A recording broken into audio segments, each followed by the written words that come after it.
What's up, guys? Welcome back to the Dr. Joey Munoz Show, where we talk about all things health and fitness. I'm your host, Dr. Joey. Today, I had a wonderful conversation with a uh, relatively new friend of mine, Jordan Syatt. You guys probably all know who Jordan is. He's been doing content for way longer than I have. He has a massive audience. He's super famous, super rich. All the ladies love him. Jokes aside, Jordan's a great guy. I got the opportunity to meet him at the event that I went to in New York, where I also met Dr. Shyam Pastuch, who I had on the podcast last week. It's just really cool event where I got to connect with people. I'm happy that I got to meet Jordan because he is an absolute great guy. He also has a coaching business. He's been helping people improve health and fitness for a long time, way longer than I have. And I got to know him a little bit better. He shared a little bit about his background with powerlifting, how he got into fitness. We talked about how difficult it can be sometimes to take care of your health and fitness when you have a lot going on in life. I have two kids. My daughter is 2 weeks old. He has two kids. He talked about how sometimes he had to work out at midnight or at 1 a.m. We talked about the importance of mental health and mindset as it relates to health and fitness. So a bunch of really, really cool stuff. I'm confident you guys will really enjoy this episode.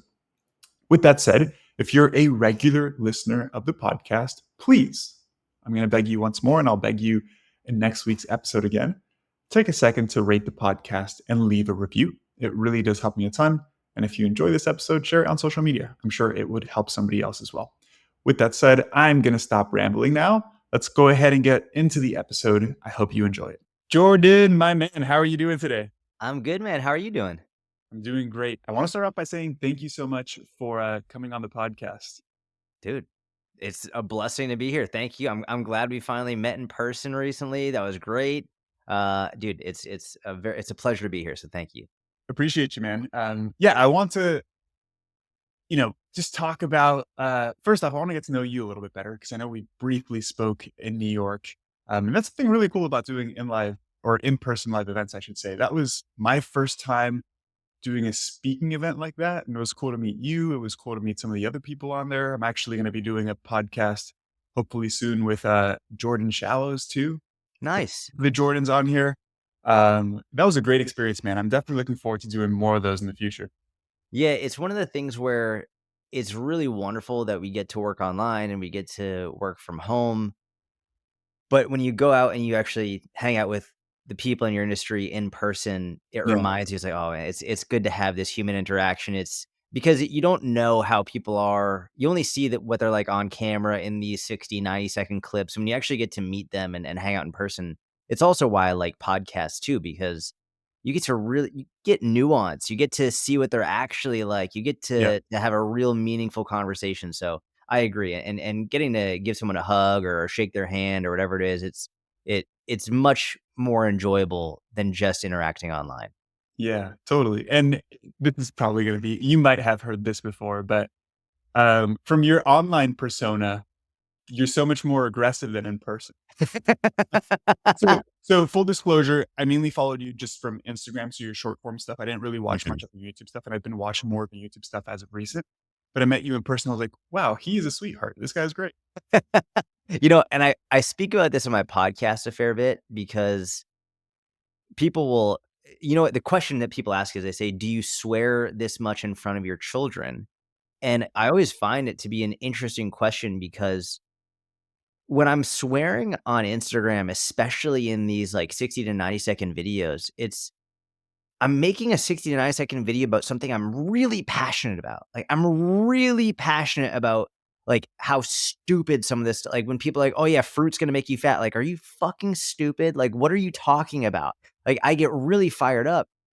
I'm not like I'm not telling my daughter, like, you gotta eat your fucking like eggs. I'm so passionate that you eat those fucking eggs. It's like I'll swear occasionally, but not every second of every day is just 60 to 90 seconds of passion. Yeah. And so that's why on Instagram it comes across that way. But I feel like if you're ever passionate about something, then that's what's going to come out. You're going to get really hyped up, and that's when I make content. I don't make content about stuff I'm not passionate about. Yeah. You want to laugh. My son is 2.5. He'll be 2.5 soon. He's about two and a quarter. So my Uh, daughter's about the same age. They're almost exactly the same. he was having a drink the other day that wasn't water. We're letting him explore with other things now. What was he And so, having? one of these actually, I have one of these ice drinks that Oh, I yeah, just yeah. found before this. He takes a sip and he goes, "That's good as fuck." It was really funny, man. My wife and I were just like, "You don't wanna encourage this, but it's so hard not to because it's so adorable coming out of a 2-year-old. It's so funny." That's so fu oh, that's good as fuck. Yeah. And I've always been one to like, man, I think people put too much weight on words. It's just a freaking word, you know? It's not that big of a deal. Yeah, I think you know what, it's actually a really interesting topic. I think when it comes to swearing specifically, I am so unconcerned Yeah. about that specifically. Like, I think teaching my daughter how to, articulate herself, how to be kind and empathetic and a good listener and like, using words in a positive way is super important, but it might have been different 50 years ago. I honestly don't know because I still know there are many people from that time frame who are massively successful regardless of swearing.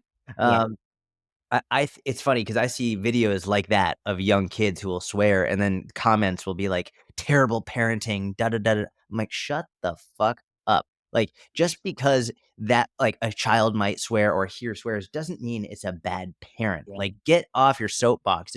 It's really obnoxious. So I think that's adorable, and obviously, you don't want them going to school and telling the so saying something to the teacher or to another Yeah. kid, but when it's about a drink, like, that's good as fuck. Like, I have no issue with that. Yeah, my wife and I have spoken about this because I curse all the time in a very joking manner. Like, I have a pretty, I wouldn't say dark is the correct word, but like a crude sense of humor. Like, I like shit I that's, like that. yeah, I like making jokes. And my personality doesn't come across like that on social media. Dude, I was gonna say, I never would have expected you to say you have a dark sense do you like Anthony Jeselnik? I don't know who that is. Oh, man, he's like if you Charles like dark Matt. humor, Yeah. I he's wouldn't a even say dark, but I like shit that's like, it's hard to, I don't know, like silly, stupid, like Borat and stuff like that is what I really like. It's oh, okay. like Yeah, like slapstick. yeah, yeah, yeah, yeah. I like dark humor too. I like the more it pushes the envelope, the more I like. Yeah, yeah. I'm saying this because my wife and I have had the conversation. She's like, they're going to be calling us from school when he's cursing in school. We're like, well, we'll have a conversation with him and tell him that that's not appropriate behavior in school. But if we do get called to school, don't worry. I will go in and I will talk to the teacher. You don't have to worry about it Yeah, because I know yeah, it's going to be my fault if it does happen. So yeah. we'll see how that situation evolves over the next couple of years. That'll be very fun to keep track of, and yeah, dude, I'm the same. And the way that I frame it is like, listen, there'll be words that you can say at home, Yeah, and there'll be words you can't say at home.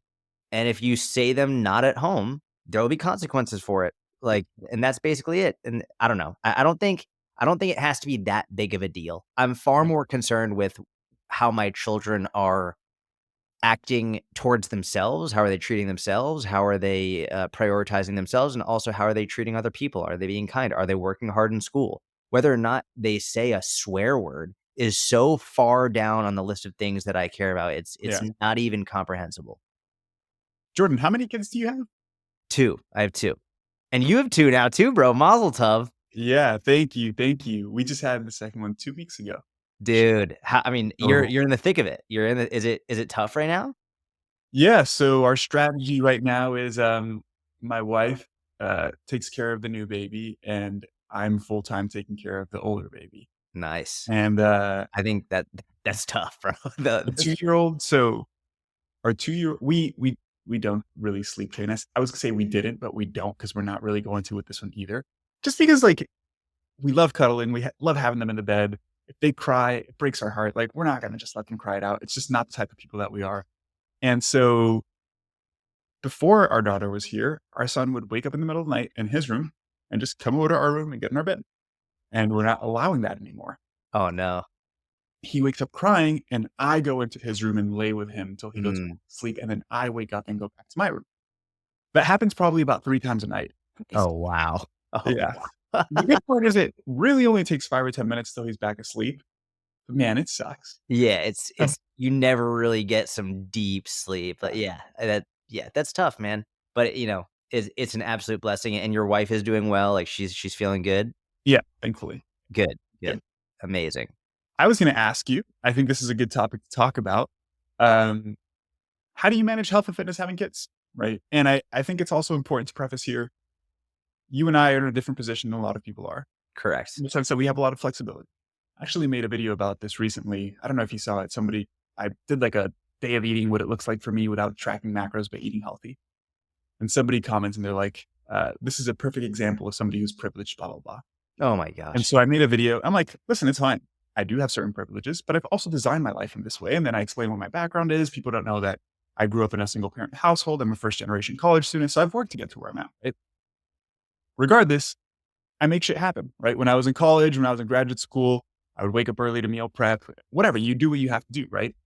And yeah, I think it's important to preface that because people will inevitably say, well, these guys have it so easy, blah, blah, blah. And I would argue that we do have it relatively easy compared to a lot of people. But how do you manage to prioritize your health and fitness being a father of two? And how do you work with clients as well to help them if they have a busy schedule? Yeah, so before I will answer the question, but this is something else I get really upset about too. Um, Privilege exists, Yeah, like, for sure. If we wanna talk about, like, the ultimate privilege, like, I think it's ironic when people go on their multi-thousand-dollar smartphone to comment on someone else's page saying that this is such a privileged take. It's like, if you are on your smartphone sitting in your air conditioning or in your heat and you've got a pantry full of food and you're calling like, that's pot calling kettle black. Get the fuck out like, if we wanna call a spade, just the fact that you even have the ability to communicate this yeah, is privilege. yeah. Not to mention, when people say, I'll use another example to get my point across. What in the entrepreneur space or in the fitness coach space, you'll hear a lot of people saying, "I just want to give value. I just want to give value." That's the word they use. Really? What they actually mean by that is, I want to create something so that you will then pay me down the road. Of That course. when they say value, I'm giving you value, what they're actually saying is, "I'm giving you this so you'll pay me." And which is why I hate it when people say, "I'm just trying to give value." Shut the fuck up. Like, stop. If you wanna help people, help them, but don't say you're giving value because that means you're expecting something in return. When people use the word privilege, especially in the context that you just explained it, what they're actually doing is they're using it to, to essentially say why what you're doing either isn't as impressive or isn't feasible for other people. Yeah, And they're using it as a justification. it's a justification. Yeah, And that's really all it boils down to is they're using it as an insult rather than what the word actually means, yeah. which fucking infuriates me. It's like, if you want to contribute something to this discussion, by all means, let's contribute. But just to be like, oh, like this is privilege. Like, okay, thanks for your performative comment. Thank you for your virtue signaling. Thank you for whatever it is. Like that you contributed nothing. Like literally nothing from your smartphone, from your privilege. So sorry, that's just I can't stand that. No, I agree with you wholeheartedly, man. And it's like, yeah, it doesn't contribute anything. It's like, what's the point in the first place? Yes. But also, people like to talk shit on social media, right? Dude, it's Yeah, funny because my perspective is like, I don't get worked up about anything. that's Seriously, I incredible. don't get worked up about anything. I see those comments and I laugh. My wife will be like, "Did you see what somebody said here?" And I was like, "Yeah." And I just like, I don't care, right? Because on the other end, I like to troll as well, right?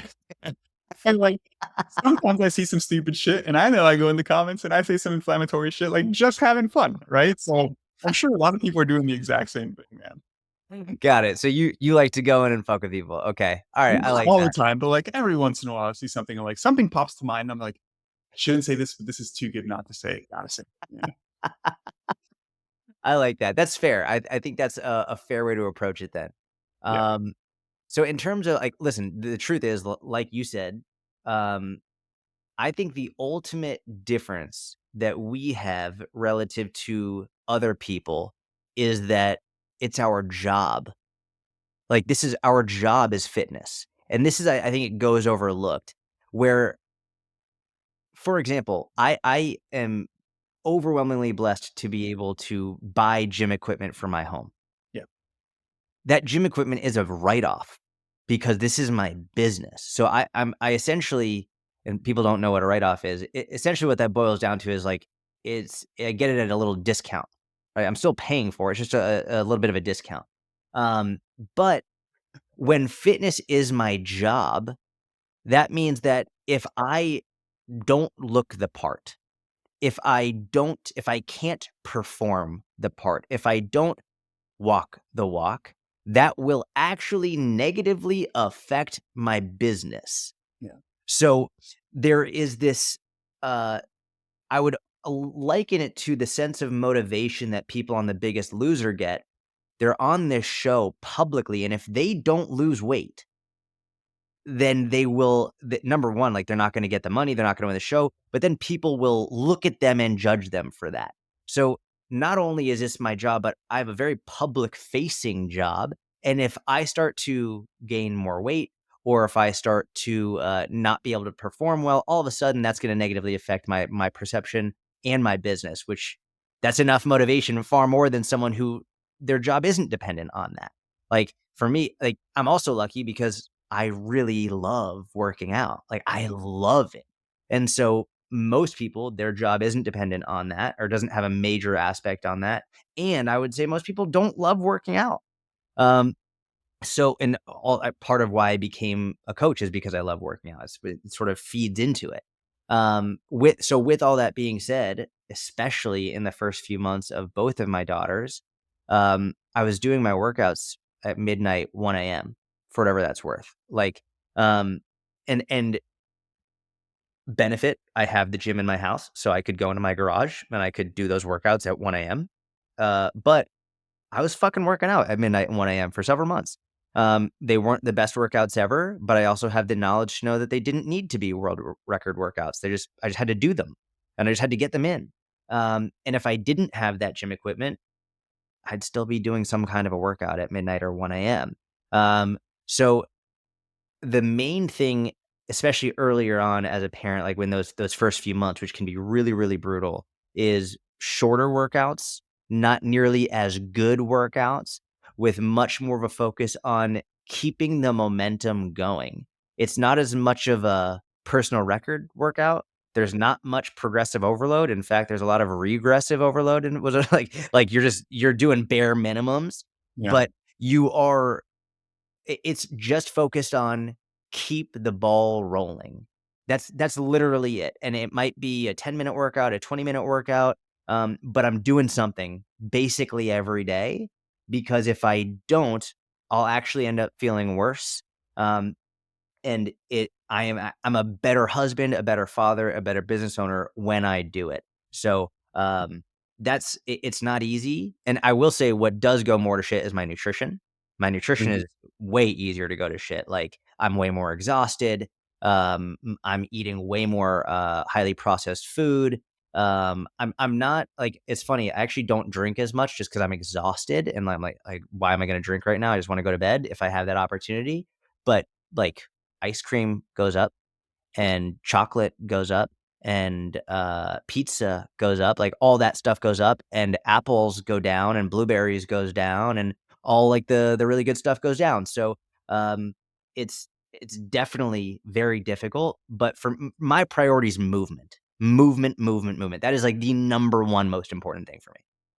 Yeah, that's so interesting, man. I agree with so much of what you said. I'm actually making a video on this right now where it's like, I wouldn't call I wouldn't call having kids an obstacle, but it is an obstacle for fitness, right? Like, Yeah, for sure. uh, and it's important to like the consistency thing is pretty much what you're talking about, right? Like just continue doing something, understand that it's not going to be perfect, uh, set the appropriate expectations.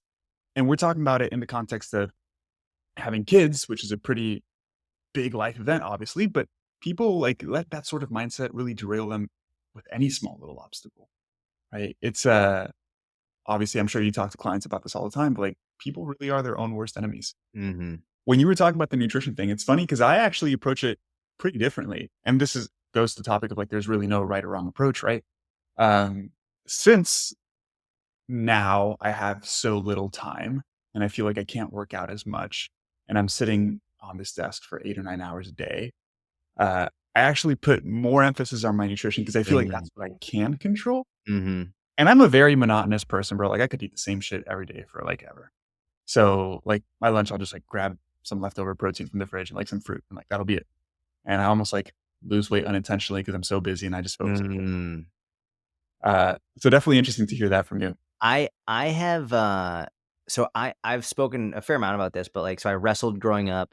I cut a lot of weight, developed severe binge eating issues as a result of that, and fortunately, I'm 33 now. I haven't had a binge in 13 years, which is amazing, but Yeah, real residual food noise as a yeah, result of it, and so for me, um, I am I don't it's one of those things where it's like, I don't think you ever fully get over it, where it's sure. like it's always there, and so for me, it's like, "You know what? Fuck it." Like, I'm gonna have the chocolate and I'm gonna, like, enjoy it, and I never binge anymore in over a decade, and, like, I never get to a point where I'm, like, uncomfortable or overdoing it, but it's like, "Nah, I just don't care about being in a calorie deficit right now. If I gain a few pounds, fine." For me, it's really much more, and I get more enjoyment from the movement.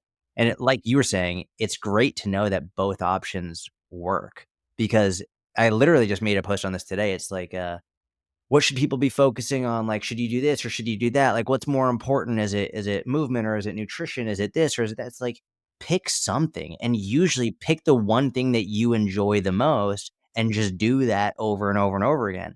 Obviously, if you want to be an elite athlete, you're going to have to be way more dialed with more or less everything.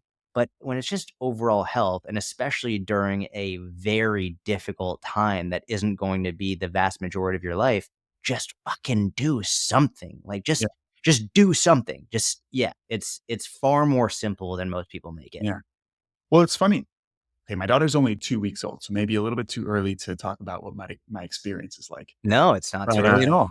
with our first baby, I actually hit more PRs than ever in the gym Really? because so I love lifting, man. Like I've been in the gym since I was 12 or 13. I'm just not that good at it genetically, but I'm extremely dedicated to it. Like I love lifting.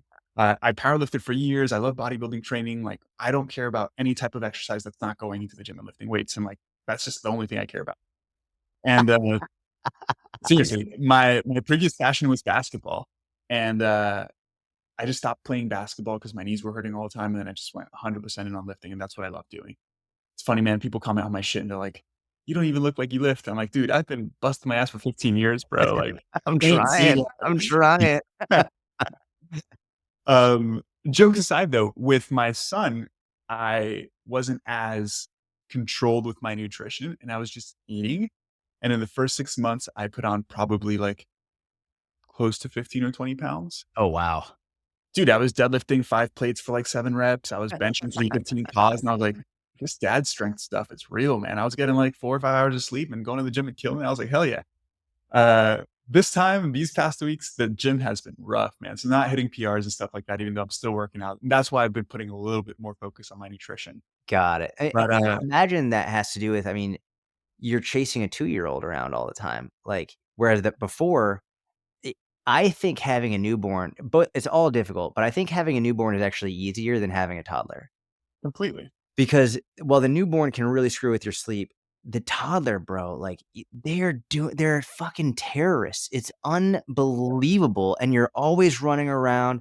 It's like you can't take your eye off them for literally 5 seconds. The shit that my daughter will do within 5 seconds, is like, if you're not watching her, there's gonna be an attack somewhere. It's crazy. Like, it's crazy. It's way more difficult. And you put an infant down, they stay right there. They don't move. Like, you're good. Yeah. Dude, I can't tell you how many times I've had to apologize on podcasts because, like, I'm in a small room right here. Yeah. And you just hear them, they're like, "That's my son's hanging from the door, like, keep kicking in the door." He's like, "Pa, pa, pa, pa." I'm like, "Thankfully, I have a good mic. It doesn't pick up much." And I'm like, "Dude, like, please, like, Yeah. let me do my." Yeah. Oh, The man. it Anxiety starts coming in, heart rate goes up. it's funny. I used to get really worried about that. We're in a rental house right now, and the walls are so thin, and, like, on my podcast, people will hear my daughter, like, screaming and whatnot, and I used to get worried about it, and then I got messages from people being like, "Honestly, it just makes you more relatable," and, like, that it's you're not in this highly produced area, like, you're still at home with your family, and I've really been thinking about I had this thought the other day. I thought it was really interesting that when you see a lion, a video of a lion or something killing its prey, eating it, you might feel empathetic for the prey, but you don't get mad at the lion for being a lion. You don't get mad at an animal for being an animal. But for some reason, I feel like a lot of people get mad at kids for being kids. And you know, kids are gonna be loud. Kids are gonna be like my daughter's 2. She's supposed to act like a terrorist. She's 2. Like that's what she's supposed to do. And so like, and I also grew up where my dad would fucking unleash fury on us for just like whispering too loud. And so I've gone the exact opposite direction where it's like, I want you to be a kid. And, like, there are times where I want you to try and, like, let's try and rein it in and be a little bit be respectful, but especially at home, like, I can't get mad at you for being a kid. You're a kid, you know? So I feel like, that's been helpful for me on my podcast because people will the only reason you haven't heard her yet is because she's taking a nap right now, but that might end very soon. Yeah. Very similar experience. So, same experience growing up, but it was my mom, not my dad. Mm. Um, my mom definitely just like short fuse. 0 to 100 real quick, and I'm saying like 0 to 100 probably is like 0 to like 150, like serious. And so I'm the exact opposite, man. I seriously can't recall getting actually mad Yeah. at my son once. I would say sometimes I get annoyed at little things, Yeah. or I might get a little bit short-tempered, but like mad? I don't know, it's weird. It's weird to Yeah. get mad at a little kid, honestly. It is. It's very like, I understand that someone can have a lot of stress in their life. They have a short fuse. I get it. But there's something about, like, I don't know how someone could take anger out on a 2-year-old. Like, it doesn't compute. Like, the way that they're looking at you, and it's just like, what are you doing? That makes no sense. They're 2. The Yeah, fuck? yeah. Some people shouldn't have kids, man. Yeah, Anyways, that's a completely other topic. I was gonna share a story of something we experienced on the street when we were in New York, actually, my wife and I. I'm not even gonna share it, it's so sad, but, like, okay. I'm Yeah, selfish, I'm like, "Man, this fucking sucks that people are this way." yeah. But to change the topic, Jordan, you've been doing content for how long now? Oh, man, I started in July of 2011, so Shit, long time. been doing it a long time. Yeah. How do you prevent burnout? Man, it's a really good question. You know what it really comes down to is number one is I only make content about things that I really enjoy and I'm really passionate about. So what that looks like practically is what I make content about has changed dramatically over the years. When I first started making content, it was a lot about powerlifting. I was a competitive powerlifter at the time. I was training at Westside Barbell. You And did internet website? That's awesome. I yeah, I didn't trained at Westside, man. Yeah, Louis was like a father to me. Really like an extraordinary time, and I credit a lot of what I've done to Louis. Um, so it's changed so much. It was like powerlifting, and then to various aspects of whether it was different strength training or jujitsu or fat loss or binge eating or any number of things. Now it's more focused on movement and health and longevity and parenting. And I'm also making literally right after this, I'm gonna make a YouTube video for kids workouts. And it's gonna be like a pirate themed treasure hunt workout. Like I'm really because shocker, I have kids and now I'm really into that stuff. So I only make content I'm passionate about and I don't pigeonhole myself. Like I see some people, they put into their Instagram name what type of diet they follow. Like keto. they're like keto coach or intermittent fasting coach. I'm like, good luck. Like they have no longevity in this because eventually they realize there's so much more to it than just that one method. And so I've never been held down by a single method. I've never been held like you have to follow just powerlifting or just strongman or just dumbbells. Like I'm gonna do whatever I think is gonna help the most people and what I really enjoy doing. And for like that doesn't mean I don't ever feel burnt out. But it's mostly feeling burnt out based on sometimes I'll just get I'll feel bad about the state of the world. And I'll just be like, "Oh, man, like, I don't wanna post anything." And then for whatever it's worth, I give myself some time off. I'll take sometimes it's a day, sometimes I'll take a week, and I won't make any content, but, um, it is like, sometimes if I don't know what to say or I don't know what content to make, I will go on and I'll just say, "Hey, I have no idea what I want to say today. But the truth is, I said I was going to make content 4 times a week, and I need to hit that quota. So I'm going to come on here and just tell you that I'm only making this for the sake of being consistent. It's not going to be my best piece of content ever, but like I need to make content, and hopefully you will treat your workouts and your nutrition the same way this week. Maybe it's not going to be perfect, but at least you show up and be consistent. And Yeah. so, um, yeah, man. I mean, it's really, I just, that's it. I make stuff I'm passionate about, and I Yeah. don't hold myself to unrealistic expectations. Yeah. I love that approach, man. Do you make your content pretty much like on the spot idea comes up, pull up your In the phone? moment. Yeah. In the moment. It's all in. I don't plan anything. Yeah. I literally none of it is planned. It's all in the moment. 'Cause I am it's funny because man, growing up, I was like the least structured person. Like, dude, I would do my homework, stuff it in my book bag, go to school, and teacher was like, "Turn in your homework," and I would open my book bag and be like, "I can't find it. I don't have my homework." Like, not structured or organized at all. And just over the years, I've changed so much as a person. Like, I am so methodical with my content creation strategy. And there's pros and cons to both approaches, right? I think like my Correct. approach helps me save time. But sometimes I don't feel inspired to create content. And I'm like, I need to create content. Mhm. So today, one thing that really helps me is like, I'll look at my schedule for the day and I'm like, all right, this 2 hour block, I'm doing nothing but sitting on my computer, going through Instagram, looking at old content, getting ideas, Mhm. rips together. But the reason why I asked about the burnout stuff is because I wouldn't say I necessarily experienced burnout, but the shit gets repetitive, man. Right. Yep. And so I How many found ways do you myself, say the same fucking thing yeah. over and over and over again? And I've found myself just like naturally shifting in terms of the stuff that I talk about too. Like when I started, and I only started, I think it was, I don't know, 2020, 2021 around there. So it's only really been 3 or 4 years and pretty much just Instagram. Maybe as of like a year and a half, maybe close to 2 years, I started doing the whole podcast thing. And then I just record this and like I just publish it on YouTube. Does not do well on YouTube, but I publish it anyways. Good. But, I started off just, like, very, very scientific because 'cause I'm like, Yeah. "I have a PhD, and I need to use this, and people need to think that I'm an authority, like, blah, blah, blah," and so it was all, like, citing research and this bullshit, and a reel would take one reel would take me a couple hours, dude. Like, it was not sustainable. But also at the time, I didn't have much going on with business because I was just getting started, so I had, like, a couple clients I would work with, and then I would spend time doing content. And, now it's shifted to where, like, one, to be completely transparent, I obviously do this stuff because I run a business just the way you do, right? And I want to attract clients to my business. And like I've been doing things that are just way more practical, uh, and also talking a lot more about like the mindset related stuff too. Mhm. And there's in the back of my head, I think it's an unsubstantiated fear is not the wrong word, but like makes me nervous in the sense of like, hey, if I change the things that I talk about, it's a risk. How will this affect business? How will this affect my family?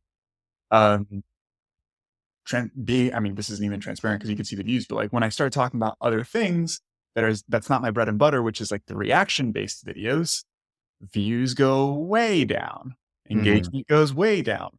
Over the past couple months, I actually told myself, I was like, fuck the reaction stuff because I was getting bored of it. I'll do like one a week now. I used to do 4 a week, like just straight reactions, and those crushed. But I just like wasn't feeling it anymore. Mhm. And over the past couple months, I've just like dropped like 5,000 followers. Like, whatever. It is what it is. How do you deal with those thoughts, man? Man, you bring up really amazing points, and I'll start by saying I fucking hate the reaction videos. I really hate them. And I'll give you my perspective on it in a second, but go ahead. I've done them occasionally, and I've really tried to save them for instances in which I think what the person said is absolutely egregious and really causing major harm. For me, though, what you said is the most important, is you didn't feel good doing them, and the way that I think about this is, like, why do those reaction videos do well? Why do the reason they do well is because people love drama. Mhm. People love drama, dude, and I really realized this. One of my wife's favorite TV shows is Love Is Blind. I hate reality TV shows, Yeah. especially that show. Like, that show, and I watch it with her because she's my wife and, she says, "Hey, I want you to watch this with me." And then, of course, I get invested. I'm like, "That guy's a fucking idiot. What did he just say? Da, da, da, da." Just stupid stuff. But I see how riled up I get about something that I hate. And I'm like, other people love this stuff and people are making content about it. Da da da da.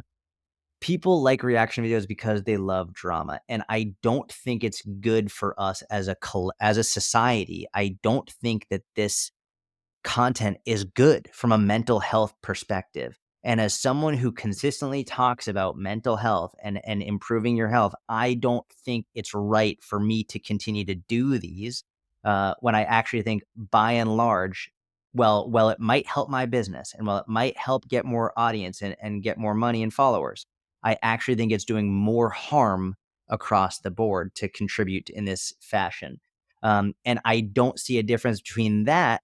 I shouldn't say I don't see a difference. I don't see a big difference between that and necessarily shilling a product that you don't believe in. Because if you're shilling a product you don't believe in, it's causing harm.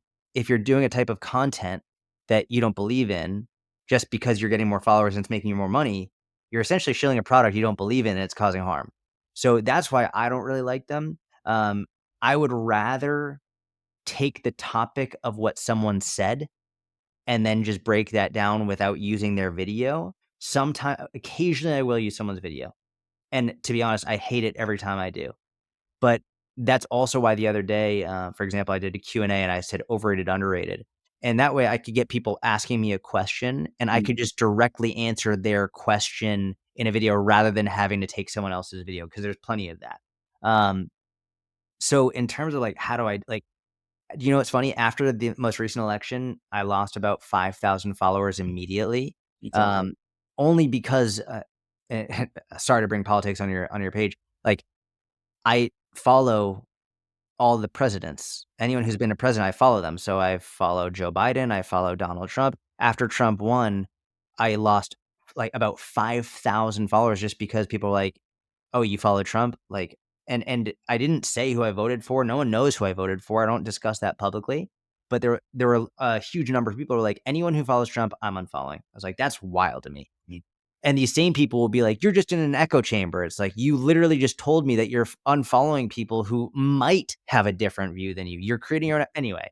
Um, the the fear is real. I think the fear is very real, and anyone who says that it doesn't create some level of fear is just lying to you, right? It's like there's always that fear. But what I've found for me personally is that the ultimate truth is this: as long as your ultimate goal is to help people by giving them free, helpful content, your business will do well. Period. Like that for me above all else, that's the one truth that I've found. And when people stray from that and they start chasing followers and they start chasing money, their anxiety goes up, their money goes down, and their business gets hurt. Also, their enjoyment for what they do goes down. Yeah. But when the goal is just, I want to help people, and that's it. There'll be times where followers go up. There'll be times when followers go down. There'll be times when business goes up. There'll be time when business goes down, just like with literally any other business. But Yeah. as long as you don't quit and as long as you stay consistent, your business will be okay. That's the most important lesson that I can take from this. And I've found generally, I think in a fitness business, depending on the time, but generally for the first 4 to 7-ish years, income will often increase annually. After about 4 to 7 years, that's when you're gonna start to either see a plateau or a drop.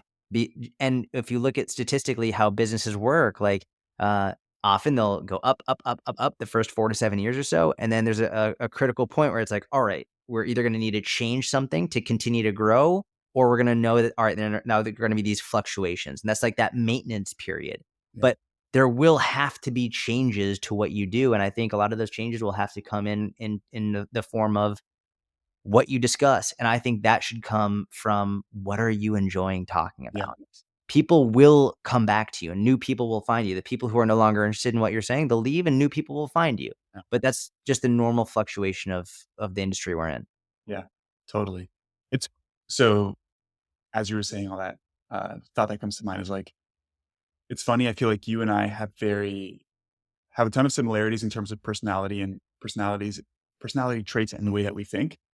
But with some things that you've mentioned, I feel like I have a very different perspective. And this is one of them, the reaction based stuff. And I'm going to Mm, talk about I why. love it. Let's do it. So first and foremost, one of the reasons why I stopped doing it was, one, enjoyment was a factor. To be honest, I do have fun making them sometimes. It's like, "Hey, what did this person say? Let's crack up a couple jokes. Let's explain why it's wrong." One of the big reasons why I stopped doing it is because I actually don't think it's productive for business. Mm, In the sense of, like, the person that follows you because you are making a reaction video to Gary Brecka, like, is not the person that is gonna hire you to help them lose body fat and get in shape, mm, right? Like, interesting. so I felt like the audience that I was attracting was not the appropriate audience for business. Alright, that's Now fair fair assessment. I that's didn't do enough to get that data, so that's actually really good for me to know. and so I was like, "Hey, if I just give more practical tips, the from a common sense standpoint, like, not even I don't really have data on this, but it's like the person that's gonna listen to my practical tips, and then for my practical tips, go check out my podcast, and maybe read some of my ebooks and stuff like that, and then maybe hire us." That seems like a more logical approach than, like, roasting this guy and then hoping they're gonna come purchase, right? Now, the other side I was gonna say is I don't necessarily think that they're super toxic, and I'll share why. I used to ask Q&As in my story and say like, "Hey, do you guys like the reaction videos? Yes or no? And if the answer is yes, why do you like them?" Anytime somebody said like, the people that said they don't like it was pretty much across the board my friends who were, like, content creators. Mm, From the common person standpoint, the person who doesn't have knowledge about health and fitness, the answer that I would get across the board is that it was helpful because educational content, period, is helpful, right? Like, you mhm, talk about a topic is helpful, but taking a very step-by-step approach to break down something that isn't true is also very helpful for them, mhm, right? So mhm, people would send me like, "Hey, Gary Brecka said if you blend fruit, it's worse for your blood sugar and it causes weight gain or diabetes or whatever." And I would say, "This is what he said. It's not true for A, B, and C. And this is the actual truth and what the science shows." So it wasn't mhm. very like, not necessarily talking about the person, deconstructing the message and explaining why it's incorrect. And people across the board were like, "Man, this is actually really helpful and valuable from an educational standpoint too." So I agree with that, but I don't fully believe it, and Okay. I'll give you the reason why, like, as you and I both know, people are often their own worst they don't understand their own behavior Yeah. very often. Like, they're the worst. Like, oftentimes they'll be like, "Hey, if I put this product out, will you buy it?" "Oh, yeah, I'm definitely gonna buy it," and then they don't fucking buy it. Yeah. Or it's like, "Hey, tell me, like, what your nutrition is like," and then they'll tell you, like, what their ideal nutrition is like, but they don't tell you what their nutrition is actually like on a day to Yeah. day. It's like they have this idea of what it is, but that's not actually the truth, and when people actually start tracking, they start, "Oh, wow, like, I didn't realize that that actually was it." Um, I think people in that specific scenario will go to the, "Oh, well," like, the sorta like the greatest reason why you should keep doing it, when the reality is, Sure. I think they just like drama. Like, Yeah. because if you just made that video and you said, "Hey, um, uh, does the nutrition change from a banana when you blend it, or if you don't?" If you started off the video just saying that versus you have the video of Gary Brecka saying it, they'll same exact message, same exact discussion. They're scrolling right by because they don't get that immediate, "Ooh, what the fuck's he gonna say about Gary Brecka?" Right? It's like they have this internal, "Ooh, what's the drama Yeah. though?" Like, what, you know what I mean? Yeah. So I really think that that might be a part of it, but I think the animalistic, like, evolutionary, like, what their animal inside them wants, they want the fucking drama. It definitely hooks them more. It's more like you definitely watch past 2 seconds if you see Yes. somebody's about to react to something. Should I do it, it's fun to watch. Yes, yeah, dude, and I hate it. I hate myself. I'm watching other reaction videos, I'm like, "Stop it, just stop watching, just don't, like, feed in the algorithm." Like, I hate it. Well, I think there's creative ways to do it as well. Because one thing that I've started doing more that I actually feel a lot better about and enjoy doing is positive reaction videos. Yep, Like, which still gets the same emotional, like, attachment, but it's not, like, necessarily breaking something down. I will do I the love that. debunks with somebody like Gary Brecker or somebody who's just shilling some crap because Yeah, I think it is important because so many people fall for that, man. agreed. Um, but for example, common friend of ours, Beth, right? Yeah, yeah. In a video where she was like, "I don't know what the fuck you're eating, but I'm eating this ultra processed food or whatever," right? Like, and she just said what she was eating. And then I reacted to it and I was like, "I love this video because look, this is a processed sandwich, but she's getting this much protein, this much fiber, and like break it down that way." I've been doing reactions to like day of eating in a calorie deficit. Mm, And like the person just shows like their breakfast, lunch, and dinner. And I give my perspective on like how it could be tweaked to be a little bit better, right? Like, I oh, love that. smoothie for breakfast. I'm like, this is great because it's high in protein and fruit, but I would actually go for the whole foods because it's going to keep you more satiated throughout the day. Let's go on to lunch and like little tips like that. And that's been actually doing pretty well. I like that, and I like the positive spin on it. I think from the perspective of what's good for society and what's good for people who are consuming content and like mental, emotional health, it's good for them to see creators not tearing each other down. Like, I'm actually going to make a positive spin on this. So I love that. Yeah. Dude, you've mentioned mental health a couple times. Maybe we can talk about this a little bit because it's not something I talk much about on the podcast. What role does mental health play when it comes to physical health as well? Right. And I bring this up because so many people sacrifice mental health at the expense of quote unquote physical health, which I would argue is not physical health. It's just getting a little bit leaner, right? Like not necessarily healthier. Depends on the context, obviously. But like me, I don't have a six pack. If I lost another 10 pounds, I'm not any healthier. Correct. Correct. Yeah. Listen, man, I mean, I think it's so easy for people to separate mental health from physical health, but I think it's one and the same. You know how people will look at one part of the body, of the system, like, they'll look at insulin. "Oh, insulin, it's a fat storage hormone, like, insulin's bad." It's like, "Well, hold on, let's look at it as part of the system," and we realize, okay, well, actually, if you don't have insulin, you die, and it's not just gonna inherently store fat, well, we all know that. I think people will look at our head and separate it from our body, and they'll make it two separate things, but they go hand in hand. Um, and I always think about the wellness wheel that I learned about in like 6th or 7th grade, where it's like you've got interpersonal, intrapersonal, physical, mental, all this stuff. It all coincides. And when I'm working with people, and especially when I'm creating content, I really try and spend time on one of Louis' things from West Side is like, you're only as strong as your weakest link.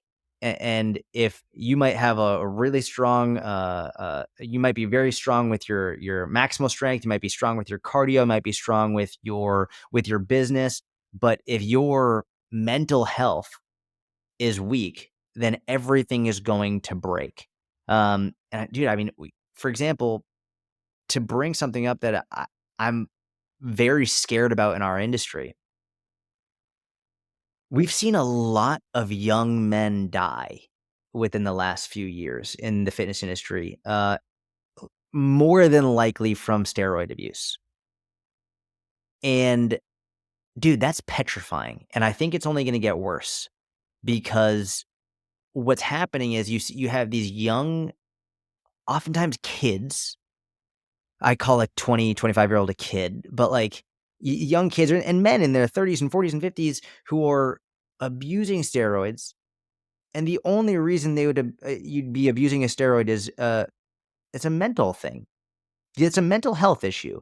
When you've got some level of body dysmorphia, you're doing it because maybe you don't think you look fit enough. You're trying to compete with other people how they are on social media, and they are literally, not figuratively, literally killing themselves because they don't feel like they look the way that they're supposed to look.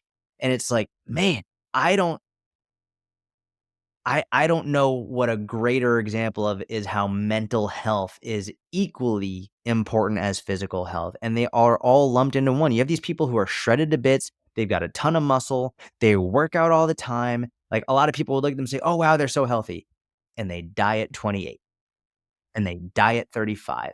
And it's like, man, maybe we should really start normalizing like some softer physiques, not as much muscle mass, like maybe not traps up to your earlobes, maybe not deadlifting 800 pounds. Maybe we should normalize what a normal body looks like and a more balanced approach to life. And I mean, I think I saw the video you were talking about where uh, I think it was you, where it was like, dude, you look like a fucking, like, amazing athlete. And people are like, "Oh, man, like, you don't look like you lift or something." What are you talking about, bro? Like, you're comparing this guy to people who've been roided out for Yeah. years Yeah. on huge amounts of drugs, and you think that's healthy. You Yeah. think that's the standard of health. It's no wonder these people are fucking dying. It's I think that's the and that's professionals in the fitness industry. Yeah. Like, it's scary, man. It's really scary. Yeah. And it's a, the steroid thing is obviously more prevalent in men than women. Um, Women take steroids too, obviously, but I would Not say not as much, but I think not we're as gonna much. see more. I think we're gonna see more of it, to be honest. I think we're gonna start to see an increase among women. But even not taken to that extreme, right? Like oftentimes, not often, I would say the majority of times, Jordan, right? Like people say, they want to lose weight, get fitter, look better. And then when you ask them why, it's like, well, I want to feel better. I want to be happier. I want to enjoy life more. They want to get more out of life, right? And that's, I think, a pretty positive cause. Yet they do things in a way that does the exact opposite. Right? It's like, and man, I say this like I thankfully experienced a lot of these things at a relatively young age in life and got through it pretty quickly, and like no harm was done, thankfully. But growing up, like I didn't have, when I tell you that my mom was really explosive, she was also extremely controlling. I didn't Mm. have any control over anything. And when I was 12 or 13, I was pretty much obese. I think I was like 1% body fat away from being obese or something like that. We went Oh, to the, wow, okay. and from then on, I was put on a very strict diet, like super strict diet. I was like no carbs. I would eat just like straight chicken breast, like bodybuilding diet essentially. Because my mom was into lifting, and her trainer was like her Mhm. best friend, and her trainer was a competitive bodybuilder, and her husband was like a super famous guy. And so she just followed those recommendations and made me do those things. And then that's when my quote unquote passion for fitness started to develop when I was 14, 15. But dude, I would go to family events like Christmas and just like not eat anything or want to bring a Tupperware with food. Mm. Or I would go home from college for like a weekend. And as soon as I got home, rather than spending time with family, I was like, oh, I got to go to the gym for like 2 hours. It's like, okay, but like, why not just hang out for 2 or 3 days with your family? And thankfully, I got through that pretty easily. But I see people struggling with that now, right? Where Mm. it's like clients of ours, they're like, man, it's Thanksgiving. It's like, yeah, just enjoy some food, right? Like it can't be that simple. And it's funny because for a lot of people, when you just say that, they're like, oh, like I could just chill for a day. It's like, Yes. yeah, you could just chill for a day. It's fine. It's so what's the word I'm looking for here? So freeing, essentially. Yes. It's like a weight off their chest. They're like, "Oh, I thought you were gonna say I had to hit my calories today," like, and they literally it's such a weight off, like, they laugh. They uncontrollably laugh, which is I love that experience when, 'cause dude, I'm sure you've seen it too. There have been videos of coaches who get mad at their clients for going out and enjoying a burger, and it's like, "No, they fire the client because the client, God forbid, had a fucking burger." And, like, now we live in a world in which that goes viral in a really bad way, but you and I were both brought up in an industry in which that was often the standard of coaches back, like, when I first got into this in the early 2000s. It was like the no pain, no gain, like, you gotta be, like, suffering in order to, like, all this stuff. I mean, even, like, the one of the most common phrases was to the effect of, like, "Nothing tastes as good as a six-pack feels," or something like that. It's just like that. Yeah. That's the world you and I were brought up in, and it's not that anymore. But it's great when I have a conversation with a client who it's like, "Oh, no, it's okay, you can I want you to go over your calories today, like, I want you to enjoy it," and like, they laugh uncontrollably. That it's freeing, and then all okay, cool. Now they can enjoy the day, and then they can get back on it the next day. It's actually much easier rather than constantly feeling deprived. Yeah. And I think, the aspect of nutrition that people don't consider is the importance of enjoyment for long-term sustainability, right? Mhm, When we mm, talk to our clients, like obviously you try to develop frameworks to make things simple. And our nutritional framework is like your diet needs to do three things. It needs to meet your nutritional needs, obviously. It needs to help you manage hunger because you don't want to feel like you're starving. And it needs to be enjoyable.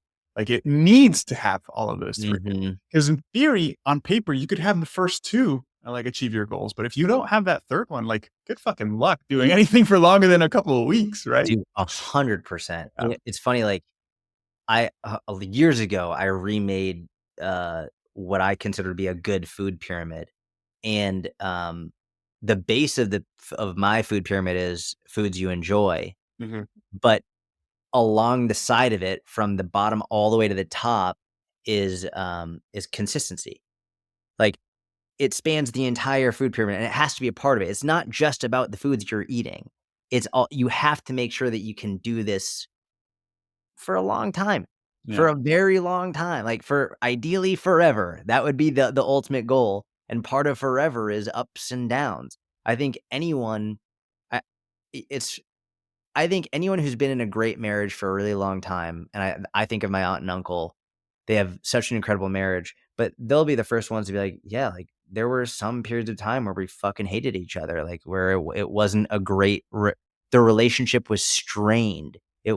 It was difficult, but they worked through it, and they found ways to make it sustainable." So I think nutrition and fitness, it's similar. There will be times where it's gonna be really strained and really difficult. You've gotta do the bare minimum to make it work, and other times where you can really put more time and effort into it, but it's the sustainability and consistency that you really gotta stick with. Yeah. Now, and maybe this could be the last topic that we talk about because I know you got to go. But on the flip side of that, there's also like the need for some change and some restraint in some cases, right? Like, Correct. Yeah. hey, if somebody is overweight, their weight is negatively impacting their health. So they have high blood pressure, blood lipids, blood sugar, whatever it is. They do want to make improvements to their diet so they can improve their health. It's also hard to just say, hey, eat whatever you like, because all of the stuff that they like doesn't align with what they're trying to do. And so, how do you help people manage that and balance that, and also learn to like things that they maybe say they don't like at the moment? Yeah, that's a wonderful question, and that's a difficult message to discuss on social media without people losing their shit, especially because you and I approach it from a place of nuance and understanding. Yeah, some people they need to be a little bit more relaxed, and other people like you need to fucking dial it in, bro. Like you literally haven't had a vegetable in 12 years. Like you need to dial it in, man. Like let's go. Enough. Yeah, And in our world, especially when we do tend to have a much more empathetic approach to coaching, when we do bring up the, hey, like we've got to be okay saying, let's dial it in too. Some people get really upset with that, but it's the truth. Like you can't have progress without some form of regimentation and consistency with being, I don't think rigidity is always bad. I think constant rigidity is bad, but I think periods of time in which you challenge yourself to be rigid and stick to something can be very helpful for some people, especially earlier on in their progress if they're coming from a place of severe obesity and severe lack of health. And so, what I tend to do, and it does change on the person, but usually what I'll do is I'll start off with them just I just want you to here's your calories. Just don't go above the calories for the best you can. Like that's it. I don't give them protein, I don't give them fiber, I don't give them carbs, fats, just here are your calories. Let's just do that. And they'll be like, "Well, what should I eat?" I'll be like, "I quite honestly don't care. For this first week, just hit your calories as best you can." What usually happens is they'll try and test it. Where it's like, "Okay, and then I'll just have pizza and I'll have a donut." And then all of a sudden it's like, "Ooh, hit I'm my over. calories really fast and I'm very hungry." It's cool. So, and then instead of me saying, well, you should start eating this, I say, well, what do you think you should do Mm. so that you can start hitting your calories and not being so hungry? Oh man, I don't know. Like, what's lower calories? I was like, you tell me. What do you think is lower calorie? Like, how about this? You do some research. You come up, like, I want you to research, find 5 to 10 foods that are lower calorie that are going to fill you up more. I don't just give it to them. I want them to figure it out. Okay, cool. Oh, wow. All right. I didn't realize that actually, that I don't know, salmon is that low calorie, and I really enjoy salmon. Awesome. Do you think you could have some? Yeah, I could definitely have some salmon a few nights a week. Oh, I didn't realize that. I didn't realize that this Greek yogurt was actually like I don't know this low calorie. I had no idea. They'll come up with these things themselves. Awesome. Oh, I had no idea that peanut butter had that many calories. It's really unfortunate. Yeah, dude, that sucks. Trust me, I know that sucks. It's like, okay, wow, I guess I'm not going to have that much peanut butter anymore. Oh, you know what? I really like eggs. Whatever it is, they come up with it. And now, usually within that first week, they're able to hit their calories much better. Automatically they're going to be increasing their protein without me even having to tell them to increase their protein. Automatically they're going to be reducing their highly processed foods because they know that those aren't going to fill them up as much. And so after 1 week, they've made these improvements on their own without me having to tell them to do anything other than just hit their calories. Then we can go and say, all right, awesome. So after this first week, you've got your protein up to 70 grams. And I don't know, this is all theoretical, but I'd like you to get to 100 grams. Do you think you can do that? How can we get you to 100 grams of protein? Okay, I don't know. I'm seeing here that, oh, well, I'm having 3 cups of rice. Maybe I can bring that down to 2 cups of rice and replace that with chicken, whatever it is. Love that idea. Do you think you can do that? Yeah, I could do that. Awesome. It's about these conversations. I think one of the mistakes I made earlier on in my career was, let me just give you the plan. Let me just I'm just going to tell you exactly what you've got to do. It's Yeah. efficient, it's clean, da da da. A good coaching program allows the client to create their own plan, Yeah. and it allows them to figure out what's going to be best for them. And it's my job as a coach isn't to tell you what to see, it's to show you where to look. And sort of, if we're using a bowling analogy, it's you're throwing the ball down and I'm just the guardrails. Like, I'm gonna keep the Right. guardrails up to make sure you don't go in the gutter, but, like, there's so many paths you can take on this route to getting a strike.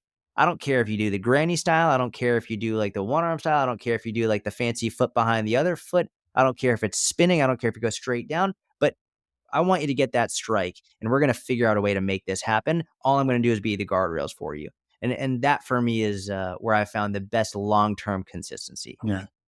No, I love all that. And I'm just going to say a couple things here and then let you go because Yeah, I want to yeah. love your time.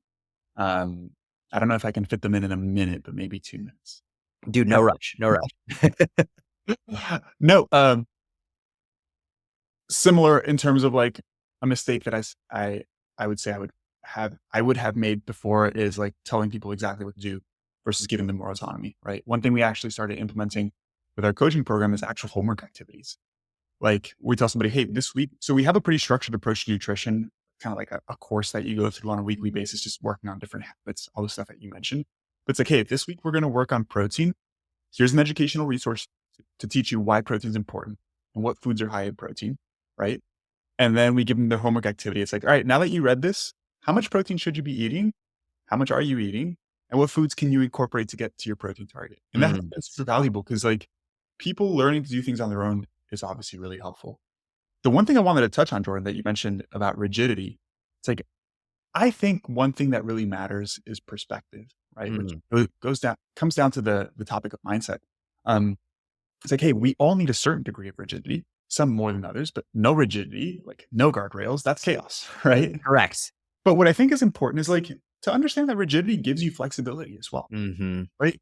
Because people talk about like flexibility with nutrition, and yet they're like, I can't be rigid with my nutrition. It's like, hey, you're rigid with work. You get to work at 9 and you're there till 5. It's not like, hey, I want to take the day off. I just take it off. It's like, why do you do that? Correct. Because your career helps you make money, which helps you take care of your family. So you see the benefits of having rigidity with that. You just haven't experienced the benefits of maybe having a little bit more rigidity with nutrition. Dude, Uh, super well said. I love that analogy, and it's 100%. You're exactly right. yeah, dude. Anyways, I always feel awkward coming to a conclusion with podcasts because I don't know what to say. But Jordan, I just wanted to take a second to really thank you for being on here. Really, really enjoyed it. Happy to call you a friend and happy to continue getting to know you better over time, man. I could talk to you honestly for hours, but you're a busy guy and you got workout videos for kids to make. I've So, gotta make this pirate treasure hunt workout video. But dude, listen, thank you for having me on. I think you're wonderful. I'm really glad that we got to connect. If you and the family are ever in Dallas, well, what's gonna have to happen is we're gonna have to get you to Dallas because I'm gonna be doing in-person podcasts soon. Building out a little studio, and I would love to have you on. So, uh, when you're in Dallas, you gotta come on my podcast, and we'll have to figure out a time and date to make that happen. So, dude, um, happy to be there. I would love Where, that. Man, do you mind thank you very much. sharing? Yeah. Of course. Do you mind sharing where people can find you? Yeah, my podcast, it's called the Jordan Syatt Mini Podcast, but it's not mini in any sense of the word. It's long conversations. I made it in 2018, and I called it mini because initially I thought they were going to be quick little episodes, and then as people could probably tell, I ramble a lot, and it's a lot of nuance. So I just never changed the name. So that's really it. Do you mainly do solo or interviews? No, so I used to do a lot of solo. Now, I have I call him my podcast producer. He's an amazing guy who he'll come on and he will do Q&As and I have conversations with him. And then I also bring professionals on like yourself. And then the majority of the conversations also are with my own clients where I'm sure you know this, where your clients will ask the same questions. Like every client struggles with so many of the same things, and the whole reason I started the podcast is because I used to do these phone consults with my clients. And I would always be like, I wish this was recorded because you're all saying the exact same shit and you're all worried about the exact same shit. And so eventually I was like, I'm going to record these calls. And so now like I have my inner circle members, they'll every inner circle member has an opportunity to come on, and it's those are my favorites because I just do a coaching call and then other people can listen, and the comments are always like, "Oh my God, I felt like it was me talking to you." It's like, yeah, because we all have the same struggles, whether we realize it or not. Yeah, that's a great idea. Awesome, man. For those of you guys listening, Jordan's links will be down in the description. As always, if you checked out the whole thing, thank you for staying here and listening to us ramble.